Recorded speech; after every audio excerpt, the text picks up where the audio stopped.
反流性食管炎出现咳嗽有这些特点，要警惕。咳嗽与反流性食管炎的症状密切相关。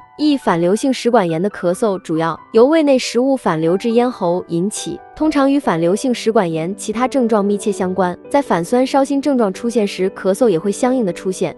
腔咳与感冒、肺炎等疾病引起的咳嗽不同，反流性食管炎引起的咳嗽以腔咳为主，主要由食物胃酸等反流刺激引起。在夜间和晨起咳嗽，晚上睡觉平卧时反流加重，反流物刺激咽喉部会引起咳嗽，所以反流性食管炎患者常常在夜间和晨起出现咳嗽或是咳嗽加重。